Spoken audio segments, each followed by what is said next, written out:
I'm still the new governor on the block in Indiana, but I like to say I come from a state that works. The state of Indiana, when we were elected, had unemployment over 8%. Now it's tied for the lowest unemployment in the Midwest. 50,000 net new jobs last year. We were pleased to have an announcement this year that GE Aviation will locate its final assembly plant in Lafayette, Indiana.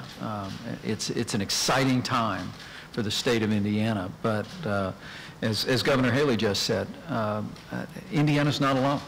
I mean, we are emblematic of the fact that Republican leadership matters.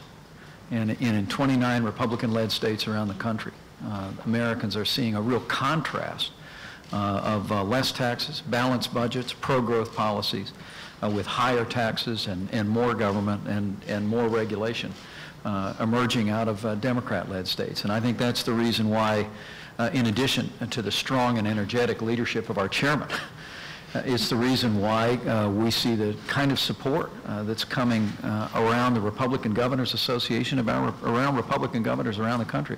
Momentum is building. We are actually expanding the map. As I learned at this meeting of the Republican Governors Association, we're expanding the map of competitive races. And fortunately, we're also expanding our level of support. And I think it's reflective of the kind of results that people are seeing in Republican-led states. We have real momentum on our side, and I think as you look across the country, more and more Americans are recognizing the difference between the absence of leadership in Washington, D.C., the absence of clear direction in Washington, D.C., and the energetic leadership that's producing results by Republican governors at the state level. Some of you may know I served in Washington for 12 years. I've served as a governor for about a year and a half, and I'm absolutely convinced more and more Americans are realizing that the cure for what ails this country is going to come more from our nation's state capitals than it ever will from our nation's capital.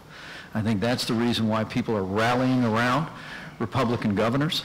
They're rallying around the Republican Governors Association, and I'm very excited about this fall's election and look forward to doing what we can after we make sure take care of business at home in Indiana, marshaling whatever additional time and resources we have to support the effort to elect and re-elect more Republican governors across the state, because they're demonstrating that when you put these common sense Republican principles into practice, it means jobs, it means opportunities, it means educational attainment. It makes a difference in the lives of the people of our states and our nation.